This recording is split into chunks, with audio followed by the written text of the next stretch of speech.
ഇന്ന് എനിക്കൊരു വാഴപ്പിണ്ടി കിട്ടിയിട്ടുണ്ട്. ഇതെനിക്ക് ഒരു ചേച്ചി തന്നാണ് കേട്ടോ. ഞാൻ എപ്പോഴും പറയാറുണ്ടല്ലോ, എനിക്ക് നാടൻ ഐറ്റംസ് തരുന്ന ഒരു ചേച്ചി ചേട്ടനും ഉണ്ട് കേട്ടോ. അപ്പൊ അവിടെ നാടൻ ഉണ്ടെങ്കിൽ അവരുടെ വീട്ടിൽ എന്തെങ്കിലും നാടൻ ഉണ്ടെങ്കിലും എനിക്ക് തരുവേ. ഞാനിങ്ങനെ ചോദിച്ചു ചെല്ലുന്നുണ്ട്. അപ്പൊ എനിക്കൊരു ചെറിയ കഷ്ണം വാഴപ്പിണ്ടി കിട്ടി.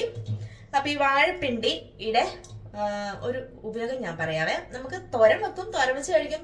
പയറും ചെറുപയറും മൺപയറൊക്കെ ഇട്ടിട്ട് തോരനൊക്കെ വെച്ച് കഴിക്കും. ജ്യൂസായിട്ട് കഴിക്കാം കേട്ടോ. എന്ന് വെച്ചാൽ നമ്മൾ സാധാരണ തോരന് എടുക്കുന്നത് പോലെ ഇങ്ങനെ ഇത് അരിഞ്ഞിട്ട് ഇതിന്റെ നാരൊക്കെ കളഞ്ഞിട്ട് ഇങ്ങനെ വട്ടം ചുറ്റി നാര് കളയുമല്ലോ, നാര് കളഞ്ഞിട്ട് ചെറുതായിട്ട് അരിഞ്ഞിട്ട് മിക്സിയിൽ ഒരു ശകലം വെള്ളവും ചേർത്ത് നന്നായിട്ട് അടിച്ചെടുക്കണം. എന്നിട്ട് അത് ഒരു ഗ്ലാസ് ആക്കി എടുക്കുക, പിഴിഞ്ഞ്, അതായത് അരിച്ചെടുക്കണം.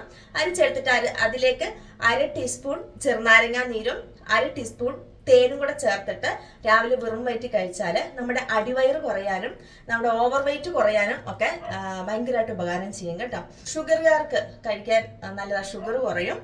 നമുക്കിങ്ങനെ വാഴപ്പിണ്ടിയൊന്നും അങ്ങനെ അധികം കിട്ടാനില്ല. കിട്ടുമ്പം ഇടിച്ചു പിഴിഞ്ഞ് നീരൊക്കെ എടുത്ത് കുടിക്കുക കേട്ടോ. പിന്നെ മൂത്രത്തിൽ പഴുപ്പുള്ളവർക്ക് ഈ വാഴപ്പിണ്ടി നീര് കുടിച്ചാൽ നല്ലതാ. ഇപ്പൊ നമുക്ക് നല്ല ചൂട് സമയല്ലേ, ചൂട് സമയത്ത് നമുക്ക് ഈ വാഴപ്പിണ്ടി അരിഞ്ഞ് അടിച്ചെടുത്തിട്ട് നീരെടുത്ത് അതിൽ ഇച്ചിരി ചെറുനാരങ്ങാ നീരും തേനും ചേർത്ത് കഴിക്കുകയാണെങ്കിൽ നമ്മുടെ ശരീരത്തെ ചൂട് കുറയ്ക്കാൻ പറ്റും, ശരീരത്തിനെ കൂളാക്കും കേട്ടോ. അപ്പം കുറച്ച് ഗുണങ്ങളൊക്കെ അറിഞ്ഞില്ലേ. അപ്പൊ ഇത് അറിയാത്ത കൂട്ടുകാർക്ക് വേണ്ടിയിട്ട് ഒന്ന് ഷെയർ ചെയ്ത് കൊടുക്കണേ. അപ്പൊ ഈ വാഴപ്പിണ്ടി കിട്ടിയപ്പം ഇത്രയും ഗുണങ്ങൾ, ഒരുപാട് ഗുണങ്ങളുണ്ട്. ഇപ്പൊ 2-3 അറിവുകൾ എന്റെ കൂട്ടുകാരിലേക്ക് ഷെയർ ചെയ്യാന്ന് വിചാരിച്ചു. ഇന്നത്തെ വീഡിയോ ഉപകാരപ്രദമായിട്ട് തോന്നിയിട്ടുണ്ടെങ്കിൽ മാക്സിമം എല്ലാവർക്കും ഒന്ന് ഷെയർ കൊടുത്ത് സപ്പോർട്ട് ചെയ്യാൻ മറന്നു പോകരുത്. നിങ്ങളുടെ ലൈക്കും കമന്റും ഒക്കെ എനിക്ക് വിലപ്പെട്ടതാണ്. അപ്പൊ നാളെ നല്ലൊരു വീഡിയോ ആയിട്ട് വീണ്ടും വരാം.